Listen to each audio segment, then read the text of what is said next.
تمہارے اندر ایک ایسی قوت ہے جو تمہیں زندگی دیتی ہے، اسے ڈھونڈو۔ نصیب بے شک اس کے ہاتھ میں ہے، مگر دعاؤں کا اختیار اس نے ہمیں دیا ہے، اور دعائیں ہی ہیں جو تقدیر بدلنے کی طاقت رکھتی ہیں۔ بہترین فیصلے چاہتے ہو تو سب کچھ اللہ پر چھوڑ دو۔ زندگی میں سادگی اپناؤ، جتنی سادہ تمہاری زندگی ہوگی پریشانیاں اتنی ہی کم ہوں گی۔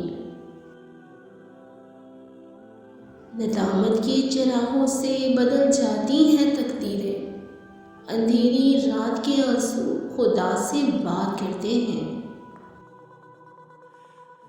عارضی طور پر بڑا کرتے ہیں، لیکن انسانیت اور اچھا اخلاق انسان کو ہمیشہ بلند درجے پر رکھتا ہے۔ یا اللہ مجھے بچا لیجیے کہ میں بہک جاؤں یا کسی اور کے بہکنے کا سبب بنوں۔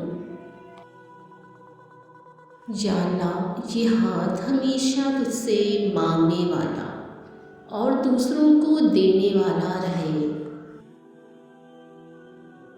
ہر کسی کے لیے دعا کیا کرو، کیا پتہ کسی کی قسمت تمہاری دعا کا انتظار کر رہی ہو۔ زندگی کا ہر راز تنہائی میں پا لیا، جس کا بھی غم ملا اسے اپنا بنا لیا۔ غم میرا سننے کو جب کوئی بھی نہ ملا تو رکھا سر سجدے میں اور رب کو سنا دیا۔ حضرت علی نے فرمایا ایسے شخص کو کبھی مت گنوانا جس کے دل میں تمہارے لیے محبت، فکر، عزت اور چاہت ہے۔ جب اللہ کسی کو پسند کرتا ہے تو اس کی پریشانیاں بڑھا دیتا ہے تاکہ اسے اپنے قریب کر سکے۔ حضرت علی نے فرمایا 3 لوگ ہمیشہ پریشان رہتے ہیں، مددگار، وفادار اور دل کے صاف۔ اے اللہ پاک ہماری دعاؤں کو ایسے قبول فرما کہ ہماری زبانوں پر شکر کے سوا کوئی دعا نہ رہے۔ آمین یا اللہ پاک، آمین۔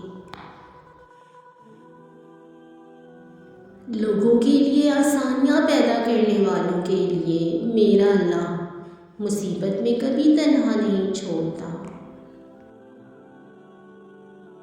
توبہ کی مہلت ملنا بھی اللہ کا ایک بہت بڑا احسان ہے۔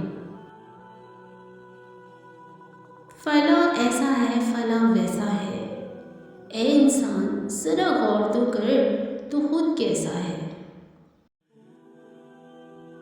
اللہ آپ سے اس وقت تک کچھ واپس نہیں لیتا جب تک اس سے بہتر آپ کو عطا نہ کرے۔